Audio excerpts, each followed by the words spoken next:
So I look like an alien today. I apologize. Okay, hold on. Hi.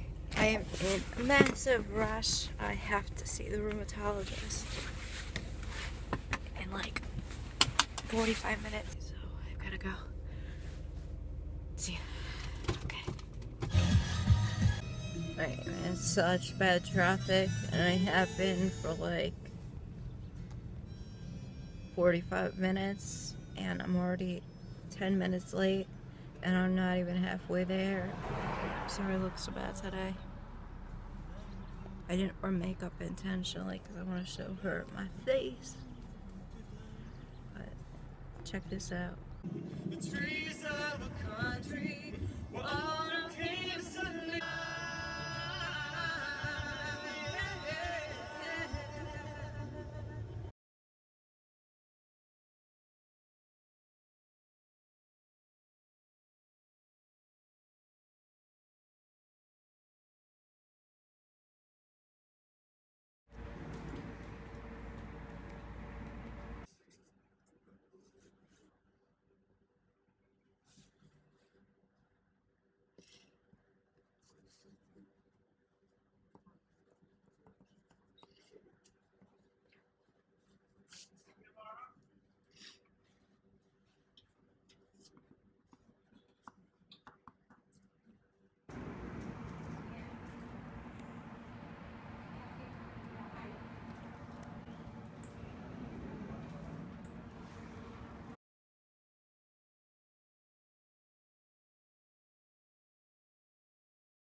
I need to take a deep breath. It hurt a lot.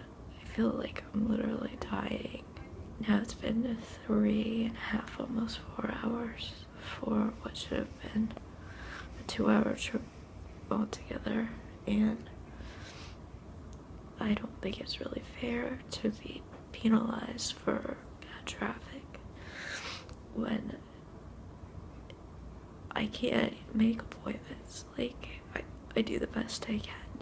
Like, and this is an appointment they rescheduled me for from January. And when I say I had to reschedule in January, it's not because like, oh, I'm too lazy to get out of bed. It's because I'm puking my guts out. My fever's 102. I literally physically cannot go. I hurt so bad. And like, I'm sure everybody with chronic disease knows what this is like. So I'm gonna try to calm down. And I have to drive back, and I hope the traffic's not horrific because I have another appointment at 1, which I really need to get to. It's like, you know, they don't get this is my life.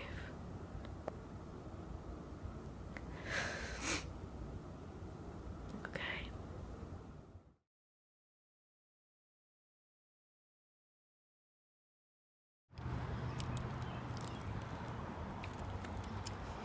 So how do I feel after being bitched out about being late and having another appointment to make this afternoon?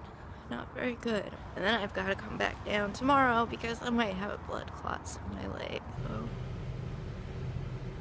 hopefully I don't have blood clots, right? I'm gonna go home, which I have probably at least half an hour drive.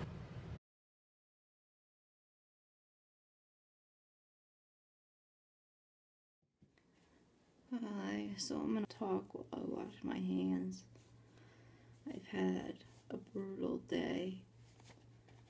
First, I woke up like, what, 6, and I was just finally sleeping. I've not been sleeping well because I've been hurting really badly.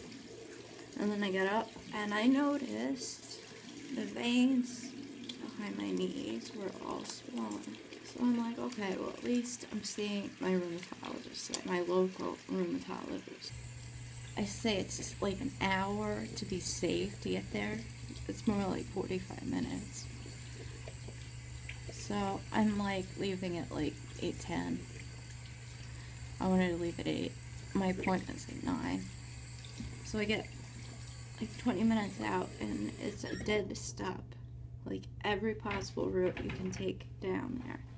So I call, of course, right away. You know, it's like 10 to 9. And I'm like, look, I'm not even halfway there. I've been stopped in traffic and I don't know what to do. And of course the receptionist is like, well, if you're more than 15 minutes late, you're gonna have to reschedule. Well, this was already a reschedule from January. Like, I've got these veins, you know, Behçet throws clots. It's vascular. And I've had problems with that before. I mean, not clots per se, but phlebitis. And I don't chance it, you know. Once it goes that far, your chances of death are like, goes like high. So anyway, I'm on the phone. She's like, oh, I'll talk to the doctor. The doctor's like, that's fine, you know, come in. And so I come in, like, oh, I understand. Sit down, relax. I can see that it's very stressful.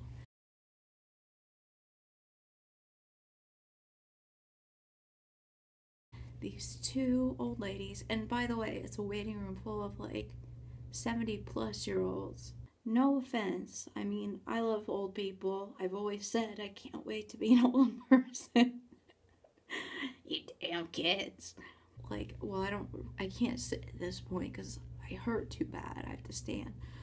Anyway, I'm standing by the chairs, and these two old ladies across from me, the one who was the patient, who I would assume doesn't have very many problems, because she looked like she was about 75 and talking about great-grandchildren and how all of her friends have all these health problems and talking about celebrities, the Kardashians, like add fuel to the fire, right? So I'm listening to these old ladies ramble on, and an hour goes by. I feel so awful already. Like, this was supposed to be a 2.5 hour trip altogether. And I already did not feel well when I woke up. And I already have not been sleeping well the last 3 days. Yesterday, I already had to do this with another doctor. And turns out tomorrow I have to do it again. And Monday is my 7-hour-long doctor day. Anyway, so I start crying in the waiting room like a damn fool. And I'm texting my mother. I'm like, just trying to calm down. And I go up to, you know, the check-in people. And I'm like, you know, I've been here for an hour. When am I going to get in? I have another appointment this afternoon. I have to leave here by 12. So I explained the whole thing. And they're like, oh, well, you'll be in shortly, I'm sure. So I'm waiting, another like 20 minutes, and I'm texting my mother, who's at work, so that's appropriate. I'm there with my mask. There's people coughing in the waiting, like I have an immune deficiency. I don't wear a mask as a decoration. It's not a decoration. Anyway, I shouldn't like be waiting. They all know I should not be waiting in waiting rooms anyway. Like, they know to put me back in a room and I can wait there. And there were like 8 empty rooms. Anyway, so my mother freaks out, of course, and she calls the doctor. I think it's fair to wait as long as I was late. So an hour, I can understand. But past that, it was like, and I was really not feeling well. So literally, my mom says, oh, I call them, and they take me back. And, like, I don't know, I'm waiting 10 minutes. I have to go over all my meds, all that, you know, fun stuff. And the doctor comes in, gives me a hard time. She's like, well, it's not fair to the other patients who got here on time. I'm like, do I have control over the traffic? I'm like, I get in as often as I can, when I can, which is difficult for me. I mean, knock on wood, like as the prednisone's going down, it kind of seems like I'm a little bit more functional, but you know, it depends on the day, and within a day it can vary, like from here to here or more, you know. And in that drive, I felt awful afterwards. So here she is giving me this lecture that it's not fair and that she was going to take me in during her lunch at like 12:30. So I would have waited 2.5 hours when I called, and she said it was fine. So I started crying right there, and then she stopped. And I was like, well, how would I know, you know, the traffic was going to be horrific? I would not know that. And like, and then she looks at my legs. She's like, oh, this isn't good, you know. We need to get an ultrasound right away. So I drive home, and so I'm a little early to see my lawyer. And then when I go to the lawyer's office, turns out he wasn't even there.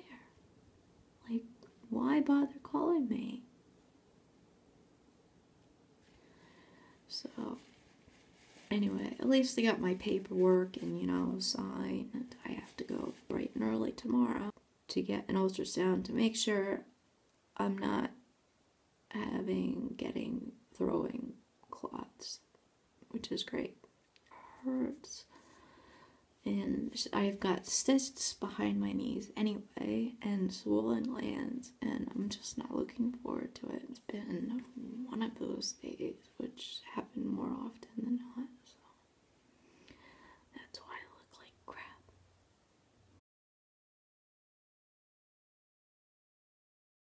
A lot of people have it worse. I'm not gonna complain too much, but it's usually not bad. Most people don't have it bad, especially in North America, in Europe, Western Europe. But I have the Middle Eastern version. I have HLA B51, I guess serotype. I follow the path, and it's like it gets worse. It's like if you've got just ulcers and stuff, but it's not bad. And then once it goes into your eyes, it's worse. Once you have active eye disease, which I do, you're at a 25% chance of going blind at any time. And then once it goes into your nerves or neuro, which it has for me, although not severely, it gets worse, like levels of severity. So it's eye disease, neuro involvement, and then vascular involvement. So it's always like I'm terrified. It's always scary because I was the healthiest and in the best shape of my life when it went into my eyes, and it's the way it is. So I don't know. I hate self-victimization, so I try not to stay in that place too long, but I just need to vent and de-stress.